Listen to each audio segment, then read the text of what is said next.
In this lecture, we will talk about oligosaccharides. पिछले lecture में हमने मोनोसेक्राइड्स के बारे में बात की थी, उनके स्ट्रक्चर के बारे में, टाइप्स के बारे में और एग्जांपल्स, उसके बाद open chain and close chain structure के बारे में. Now we will talk about oligosaccharides. Oligosaccharides are the derivatives of monosaccharides. इसका मतलब ये है कि ओलिगोसेक्राइड्स कहाँ से डिराइव होते हैं? मोनोसेक्राइड्स से. मोनोसेक्राइड्स के मिलने से ओलिगोसेक्राइड्स बनते हैं.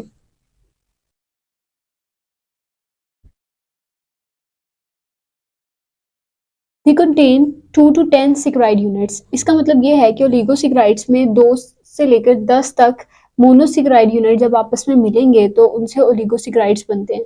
अगर 2 मोनोसेक्राइड्स यूनिट आपस में मिले तो उससे डाइसेक्राइड्स बनेंगे. 2 मोनोसेक्राइड्स मिलके डाइसेक्राइड्स बनाएंगे, 3 मोनोसेक्राइड्स यूनिट्स मिलके ट्राइसेक्राइड्स बनाएंगे, 4 मोनोसेक्राइड्स यूनिट्स मिलके टेट्रासेक्राइड्स बनाएंगे एंड सो ऑन. इसी तरह 10 मोनोसेक्राइड्स यूनिट्स मिलके डेकासेक्राइड्स बनाएंगे. तो सबसे इंपॉर्टेंट ओलिगोसेक्राइड्स डाइसेक्राइड्स हैं.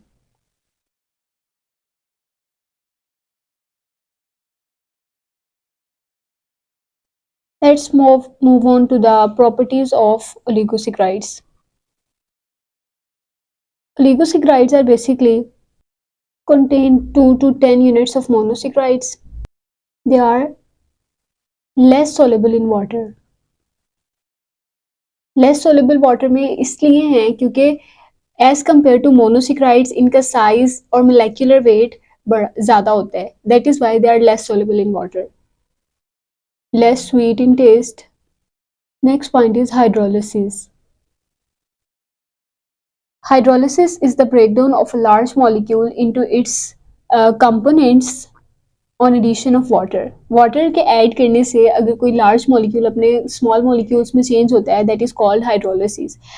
तो ओलिगोसेक्राइड्स के केस में as they contain 2 to 10 monosaccharides units, तो हाइड्रोलिसिस जब इनकी की जाएगी, अगर तो आपके पास डाइसेक्राइड है तो हाइड्रोलिसिस के नतीजे में वो दो मोनोसेक्राइड्स में चेंज हो जाएगा. जो मोनोसेक्राइड्स पहले मिले थे अब उनकी ब्रेकडाउन होगी, उनकी बॉन्डिंग खत्म होगी और वो सेपरेट हो जाएंगे. अगर आपके पास 3 मोनोसेक्राइड यूनिट आपस में मिलकर ट्राइसेक्राइड बना रहे हैं तो अपॉन हाइड्रोलिसिस वो सेपरेट हो जाएंगे. Means upon hydrolysis they yield 2 to 10 monosaccharide units. Next we will talk about important disaccharides and their properties and uses. First of all, disaccharide कब बनते हैं?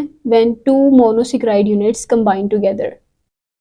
इन 2 monosaccharides में भी जो सबसे important monosaccharides हैं उनमें शामिल है glucose. It may be glucose, galactose, fructose. ये 3 मोनोसेक्राइड्स ज़्यादातर मिलके डाइसेक्राइड्स बनाते हैं. Properties of disaccharides. इनकी प्रॉपर्टीज वही हैं जो सारी ओलिगोसेक्राइड्स की प्रॉपर्टी हैं क्योंकि ये उन्हीं की एक क्लास है. General formula of disaccharides that is C12 H22O11. This is the general formula of disaccharides. Now we will discuss the examples of disaccharides.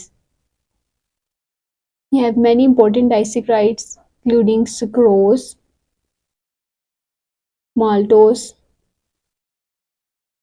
lactose. First one is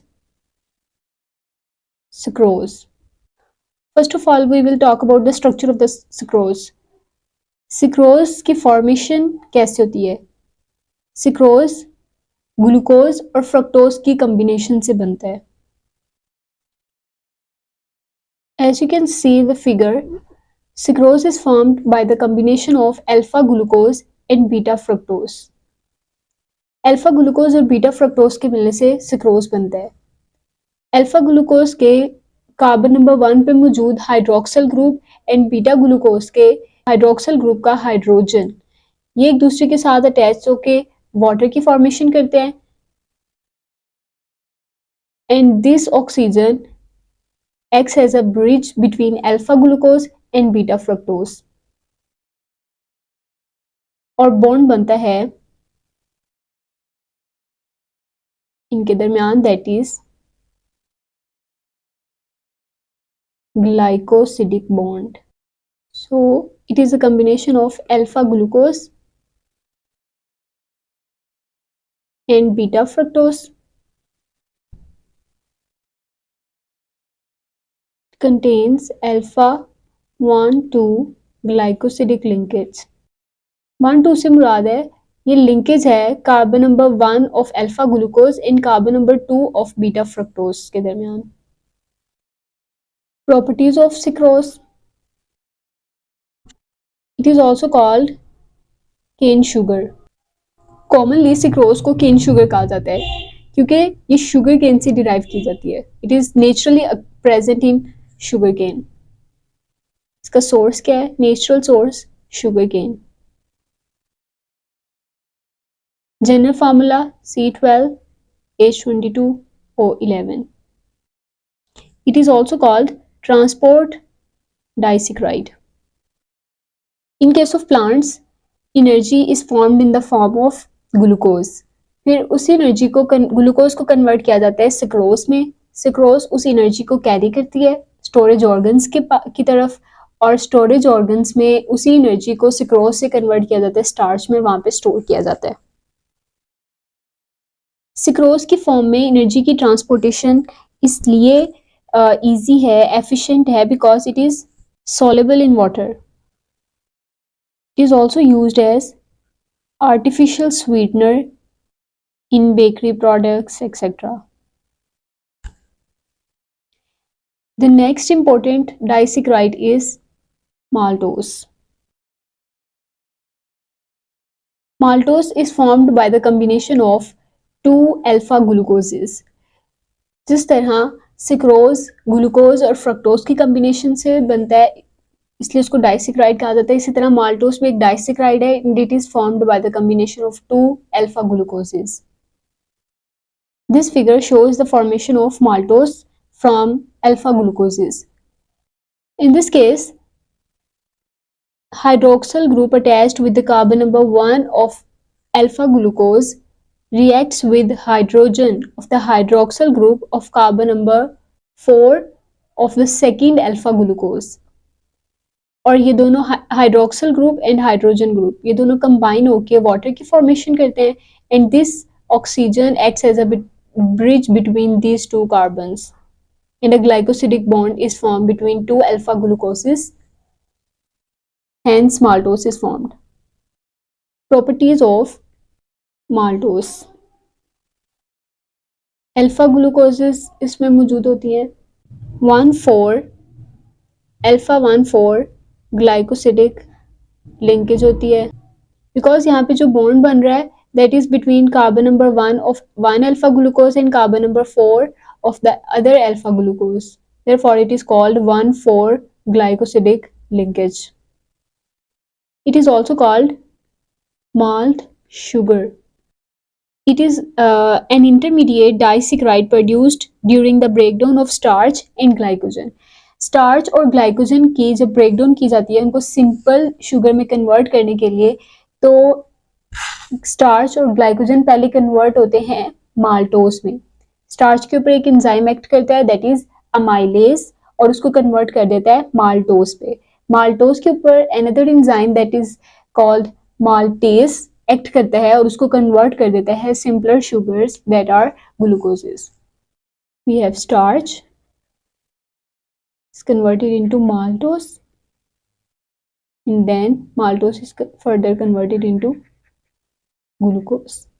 यहाँ पे enzymes यूज होते हैं amylase and maltase. The next important disaccharide is lactose.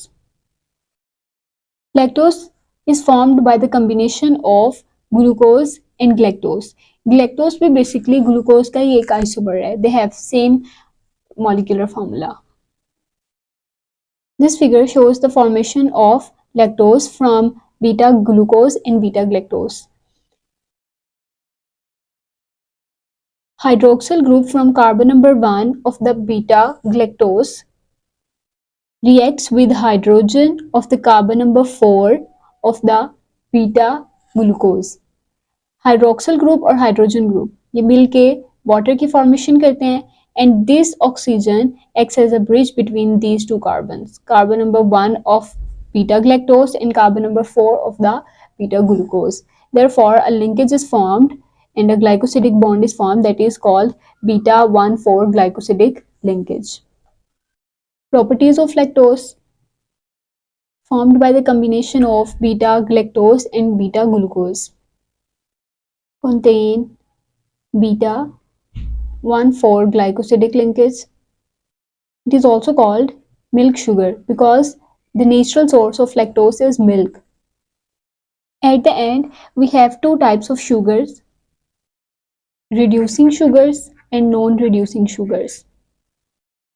Reducing sugar से पहले we will discuss reducing agents. Reducing agents are the agents that reduce the other substances while themselves are reduced, oxidized. Reducing agents ऐसे agents होते हैं जो दूसरों को reduce करें और खुद ऑक्सीडाइज हों, खुद ऑक्सीडाइज होके दूसरों को रिड्यूस करेंगे.